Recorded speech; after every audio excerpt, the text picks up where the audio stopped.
The first one is, every time I hear somebody talk about Islam, they keep telling me that the really good people lived a long time ago, and really, really bad people, if you want to find them, where do you find them? Right now. So we're all really messed up, and they were all really awesome. And the great golden days of Islam are not ahead of us, they are where? Behind us, right? And so everything good about Islam is already done. It's actually a part of history. And most of the time I'm just made to feel bad that I don't live at that time.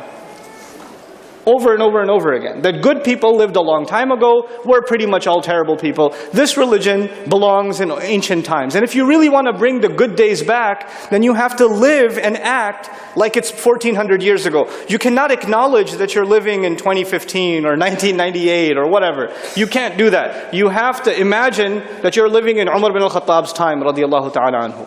You should almost feel guilty that you don't have a camel parked outside. That's the first attitude. That it's basically, I'll summarize it, the first attitude is that this religion is outdated. Here's my second attitude. My second attitude was that this religion is pretty harsh. It's pretty tough. There's a lot of ways to end up in hell. A lot. And the rules that this religion has on top of that seem kind of harsh and unfair too. How come a woman's testimony is only half that of a man? How come, how come a man can marry 4 women? How come you cut the hand of a thief? What is that?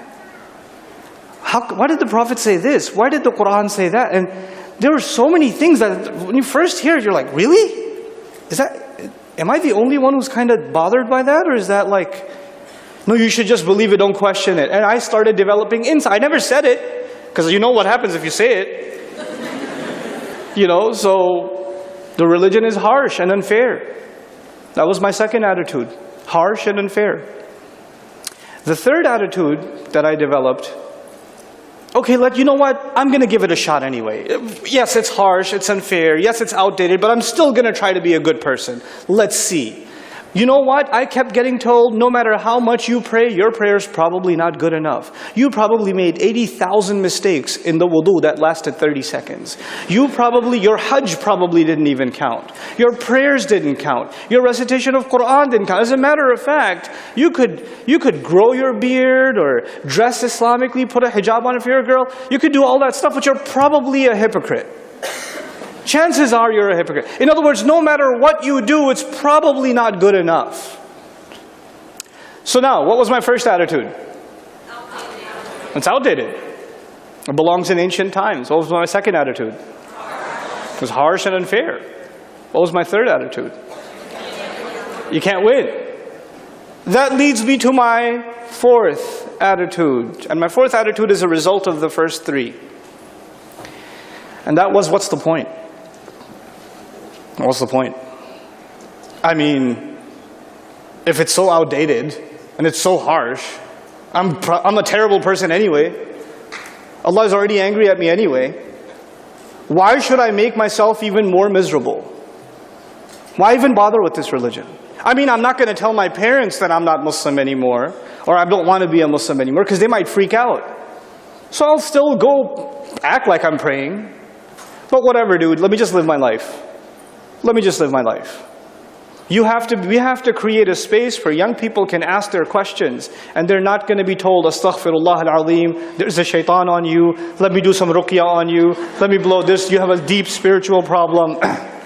Hold on. The problem might be spiritual, I agree. But if you don't allow a space where young people can feel free to ask their questions, then guess what? They get that space elsewhere. They get it at the university, where they can ask whatever question and it's fine. And we can discuss it. What do we do in our masajid? Somebody gives a lecture on some super academic thing, like the fiqh of selling camels or something, and then some guy raises it, I have a question, what about alcohol? What about this? What about that? What about children who speak against their parents? Etc., etc., etc. And the shaykh says, please, this is not our subject today. Please sit down. Somebody else with a question. Instead of giving people the space to hear them out, we'd rather shut them up. A transformation is necessary, both on the academic front, the way we approach the teaching of Islam. I think we should be, the Muslims should be the ones who begin critical thinking and education in critical thinking, asking the right kinds of questions. If we're talking about Islamic schools, then we should be talking about how Islamic schools should prepare you for public high school, both emotionally, psychologically, but also intellectually. If we're talking about Islamic high school, then the first introduction to philosophy, anthropology, sociology, evolutionary biology, those kinds of subjects that shake somebody up in the first semester of college, those kinds of subjects should not be dealt with the first time at the hands of non-Muslims, but actually by Muslims who know what they're talking about. This is what needs to get done. If this doesn't get done, then why are you surprised that these kids are shaken up? It's really not their fault. Yes, we don't have the kind of resources, but you know what? You don't need many resources anymore. There are social media networks out there. What used to take millions and millions and millions of dollars to propagate, you can just throw on YouTube. If it's a powerful idea, it'll resonate. It'll get out there. We just have to up our quality, up our game. Those of you that have gone through a faith crisis and Allah has brought you out of that crisis, you are actually morally obligated to do something about others who are going through that crisis. What I'm trying to say once again, all four of those attitudes are not a problem of Islam. It is unfortunately a problem of an unintelligent, unfair, disingenuous representation of Islam. So it is high time that the Muslim community that is trying to come to its senses takes charge once again, puts the smartest of our intellectuals, the smartest of our scholars, the most level-headed of our people, put the onus on them on teaching this Islam the way it's supposed to be taught. And not just teaching it the way it's supposed to be taught, meaning write a PhD paper, or write another book, or give another 4-hour lecture. No, because that's never going to reach a 16-year-old. My old 16-year-old self, my 18-year-old self would never be interested in a fatwa. What does that mean? Fat what? I wouldn't be interested in it. What would I be interested in? I'd be interested in a movie. I'd rather go see a movie. I'd rather go see, I'll play a video game. I would. By the way, this is not some liberal, modern, progressive concept. Presenting Islamic ideas through creative media. As a matter of fact, that in its core is a Quranic concept. وَالْعَادِيَاتِ ضَبْحًا فَالْمُورِيَاتِ قَدْحًا فَالْمُغِيرَاتِ صُبْحًا فَأَثَرْنَ بِهِ نَقْعًا فَوَسَطْنَ بِهِ جَمْعًا. Those ayat of Surah Al-Adiyat have nothing to do with the Akhirah. They have nothing to do with the Day of Judgment. They have nothing to do with the Sahaba. They have nothing to do with jihad fi sabilillah. That hasn't even happened yet. It's a Makki surah. They just have to do with epic horses that are going into battle. An action film. And by the way, if the Arabs loved something, it was an action film. And if it had horses, what? Fast and Furious. It got their attention. The Quran got their attention. Because Allah knows there are some things that captivate the mind, that's looking to be entertained.